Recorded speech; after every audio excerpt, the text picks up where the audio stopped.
Yon, good morning guys. This is John from J Auto Garage. Ayan, so morning viewing tayo guys. On the way tayo sa Bulacan. Ayan, sa ating partner. So meron tayong client ng 2023 GL Grandia.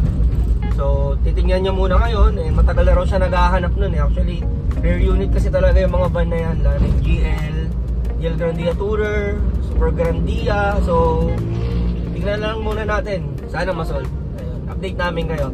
Then baka mag-ano rin ako ng mga ibang videos sa mga susunod na mga review ng mga unit na meron tayo doon para makita nyo na rin siya through online talaga.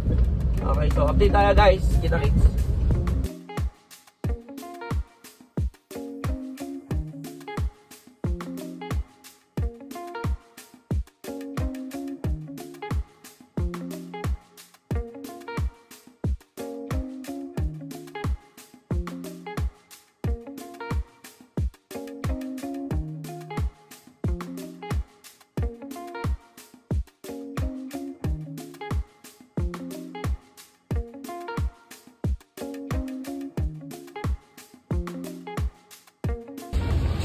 Yon, good day guys, this is John from J Auto Garage. Andito tayo ngayon sa partner nating dealer which is Bulacan Auto Depot. So, pipin natin yung mga umuulan na van sa kanila ngayon. Napakadaming van dito. Putan mo muna.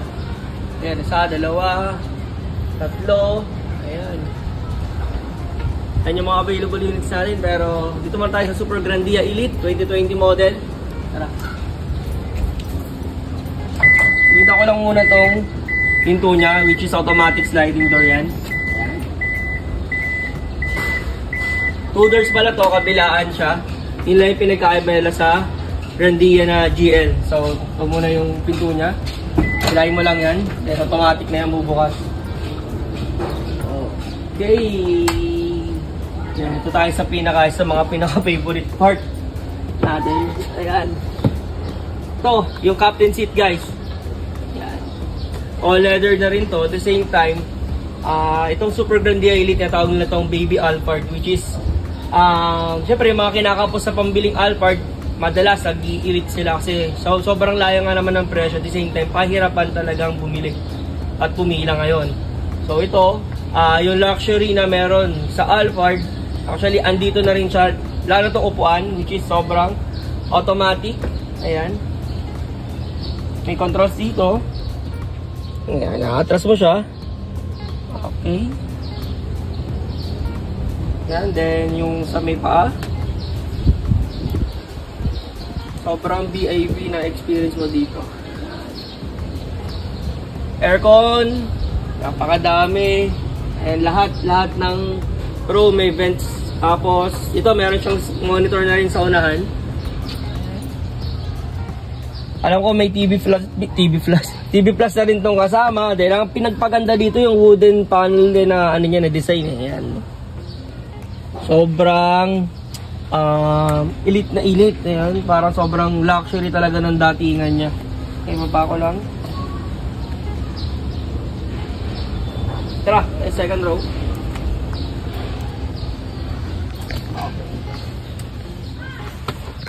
Meron pa rin. Komportable pa rin naman tong second row niya. Ayan ito. So, may headrest din.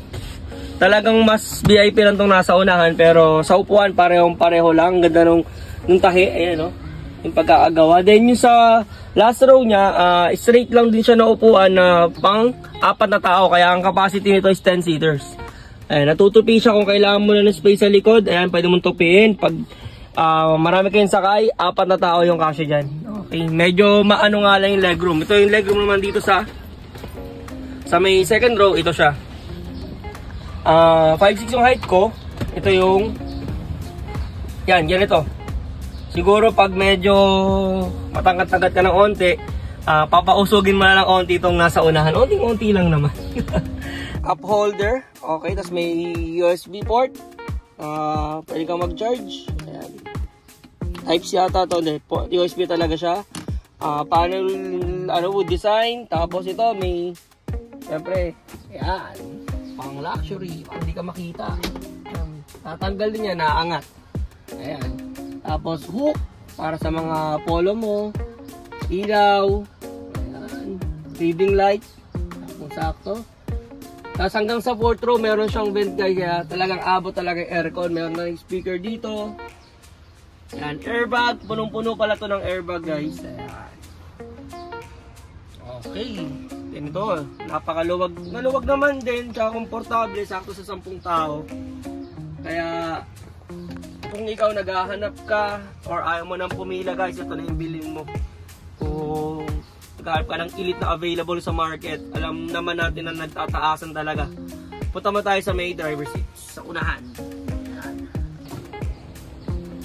At yun na nga, kaya ito yung sa unahan niya, alam mo nasa aeroplano kayo, no?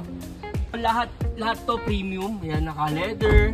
Ito yung, yan, leather yung dashboard niya. Tapos ito yung head unit. Ayan, yung panel niya is naka wooden din, pati itong sa may manibela guys. Ang ganda, dito lang lahat ng controls. Ayan, kompleto. 10,390 pala to be exact yung tinakbo nitong unit. Ayan, so ito yung sa manibela. Ayan. Napaka premium ng datingan guys. So ito, may lagayan ka dito. Siyempre may storage. Ayan lahat ng LED. Ayan, cup holder. At meron ka pa dito malaking storage ulit. Wala tong handbrake niya. Okay, so ayan yung vents ng aircon, yung sa rear. Kompleto. Tsaka walang issue to guys. Sobrang kinis itong unit na to. And ano pa ba? Siyempre, andito rin yung mga Toyota safety na in-install sa kanya na which is si Super Grandia Elite ang meron. Kompleto rin pala sa safety features, automatic high beam, automatic lane. Yung pagka medyo na nililis ka ng lane, magse-sensor siya dito. Then mga airbags, kompleto yan guys. Hanggang sa may pinaka-passenger mo. Ano pa ba yung mga nailagay ni Toyota dito? Yung mga may parking sensor din pala to, tsaka back and front camera. Ayan, kompleto yan guys. So, ano pang hinihintay mo kung naghahanap ka ng 2020 or Super Grandia Elite and wala pang mabili sa brand new, ito na yung kunin mo. Price ito is 3,530,000. So, negotiable pa yun na pan-viewing guys. Kung parang lang to sa nakakaintindi, alam mo naman natin na kahit naman kayo, tingin kayo sa marketplace sa Facebook, talagang lahat. Sobrang walang stock nito, overpriced talaga lahat. Lalo pag brand new guys, alam ko ang brand new nito, tag 2024 nagkaroon siya ng almost 4 million mahigit. So ito kung ikaw naman ay hindi naman ganun kaselan at talagang gusto mo na magkaroon, nagmamadali ka, same features lang din naman sa bago ngayon. Ito na, 2020 Super Grandia Elite. Ayan. No issue, 10,300 lang tinakbo, wala ka nang ipapagawa dito, lahat pagkakuha mo, gagamitin mo na lang, good for your family. Ayan. Napaka luxury ng datingan. Kung ano pang mga itatanong mo, kindly message us na lang here sa number na to. Ayan, tawag na lang kayo dyan. Then open for viewing to anytime, basta magpa-schedule lang kayo. Okay, para alam din namin yung oras namin. Tsaka para ma-ready na namin itong unit para sa inyo.